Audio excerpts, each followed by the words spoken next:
बिस्मिल्लाहिर्रहमानिर्रहीम। अस्सलाम वालेकुम डियर स्टूडेंट्स। आज हम एक्सरसाइज नंबर 1.1 के क्वेश्चन नंबर 2 का थर्ड पार्ट सॉल्व करेंगे। तो चलिए स्टार्ट करते हैं। अच्छा देखिए क्वेश्चन हमारा क्या है, 4x² + 12x = 0। ठीक है, तो क्वेश्चन के स्टेप्स उम्मीद करती हूँ आपको याद हो गए होंगे। चलिए स्क्रीन पे आपको नज़र भी आ रहे होंगे। ये हमारे सबसे पहला स्टेप हमारा क्या है कि हमारा गिवन क्वेश्चन जो है वो उसकी क्वाड्रेटिक इक्वेशन अपनी जनरल फॉर्म में मौजूद होनी चाहिए। ठीक है, तो देखें ये हमारी इक्वेशन अपनी जनरल फॉर्म में मौजूद है, लेकिन यहाँ पर कांस्टेंट नहीं है, मतलब यहाँ पर कांस्टेंट की वैल्यू 0 है। देखें quadratic term, linear term, constant absent है, नहीं है यहाँ पर, इसका मतलब है कांस्टेंट की वैल्यू यहाँ पर क्या है, 0 है। फिर इक्वल और इक्वल के दूसरी तरफ 0। ठीक है, अच्छा उसके बाद दूसरा स्टेप क्या था कि जो भी x² का कोफिशिएंट है अगर वो 1 के अलावा कोई नंबर है तो पूरी इक्वेशन को उसके साथ डिवाइड करें। तो यहाँ पर देखें पहले दो पार्ट्स में ये स्टेप नहीं था, अब यहाँ पर ये हमें करना पड़ेगा। क्या है यहाँ पर देखें x² का कोफिशिएंट 4 है, तो पूरी इक्वेशन को हम 4 के साथ डिवाइड करेंगे। ठीक है, तो देखिए क्या बन जाएगा, 4x² डिवाइडेड बाई 4। जब आप क्वेश्चन पेपर में सॉल्व करेंगे तो आप साथ लिखेंगे डिवाइडिंग बोथ साइड विद 4। ठीक है,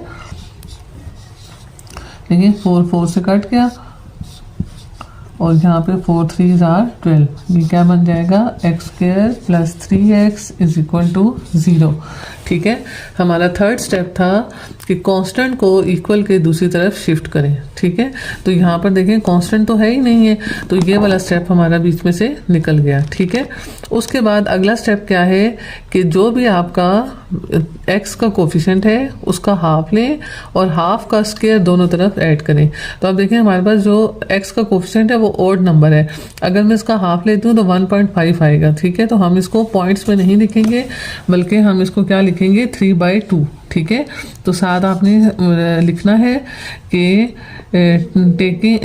taking square of half of coefficient of x adding on both side. ठीक है, तो हमने दोनों तरफ क्या ऐड करना है, 3/2 का होल स्क्वायर = 0 + 3/2 का होल स्क्वायर।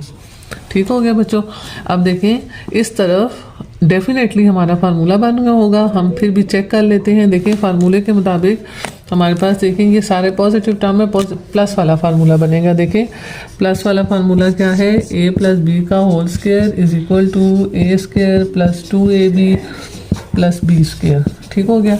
यहाँ पर देखें ये x का स्क्वायर है, यहाँ पर क्या होना चाहिए 2, और सॉरी पहले इसको लिख लेते हैं, ये 3/2 का स्क्वायर है और यहाँ क्या होना चाहिए 2 टाइम पहली वैल्यू मल्टीप्लाई बाय दूसरी वैल्यू। ठीक है, देखिए 2 2 से कट के तो 3x ही आता है। ठीक है, तो ये फार्मूला बन रहा है, तो हम इस फार्मूले को लिख लेते हैं।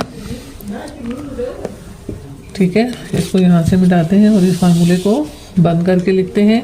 हमारा ये क्या बन जाएगा फार्मूला, x + 3/2 का होल स्क्वायर। ठीक है, यानी ये वाली वैल्यू, साइन ये वाला और आखिरी वैल्यू ये, और इनको बंद कर दिया। ठीक है, और इस तरफ इसको खोल लेते हैं। देखिए 0 ऐड होने से कोई फर्क नहीं पड़ेगा। 3 + 3, 3 का स्क्वायर 9 और 2 का स्क्वायर 4।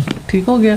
उसके बाद हमारा अगला स्टेप क्या है बच्चों, taking square root on both side. ठीक है, ये जो मैं बोल रही हूँ ये आपने क्वेश्चन में लिखना होगा। ठीक है, मैं वीडियो लंबी ना हो इस वजह से यहाँ पर नहीं लिख रही। तो taking square root on both side. ठीक हो गया, यहाँ पे भी स्क्वायर रूट आ जाएगा 9/4। ठीक है, स्क्वायर रूट से कट जाएगा x + 3/2, और यहाँ देखिए प्लस माइनस दोनों साइंस के साथ 9 का स्क्वायर रूट अलग हो जाएगा और 4 का स्क्वायर रूट अलग हो जाएगा। ठीक है, x + 3/2 और प्लस माइनस 9 का स्क्वायर रूट 3 और 4 का स्क्वायर रूट 2। ठीक है, अब आगे से ये क्वेश्चन 2 हिस्सों में डिवाइड हो जाएगा। ठीक है, x + 3/2 = +3/2 एंड x + 3/2 = -3/2। ठीक हो गया। पहले हम इस साइड को हल करते हैं फिर उसको करेंगे। ठीक है, अब देखिए ये जो +3/2 था ये दूसरी तरफ जाकर क्या हो जाएगा, -3/2। अब देखिए दोनों वैल्यू बराबर हैं, इस वजह से इसका आंसर क्या आ जाएगा, 0। ठीक है, अब दूसरी को देखें, ये इधर +3/2 है, दूसरी तरफ जाकर क्या हो जाएगा -3/2। ठीक हो गया। अच्छा अब देखिए दोनों फ्रैक्शंस का एलसीएम लेंगे, दोनों वैल्यू सेम है, इनका एलसीएम भी क्या आ जाएगा 2। ठीक है, फिर हमने क्या करना होता है, एलसीएम को डिनोमिनेटर से डिवाइड करते हैं, जो आंसर आता है उसको नोमिनेटर से मल्टीप्लाई करते हैं। तो 2 को 2 से डिवाइड किया क्या आ जाएगा 1, और 1 -3 से मल्टीप्लाई होकर इधर क्या आ जाएगा -3। ठीक हो गया। 2 को 2 से डिवाइड किया क्या आ गया 1, 3 1s are 3।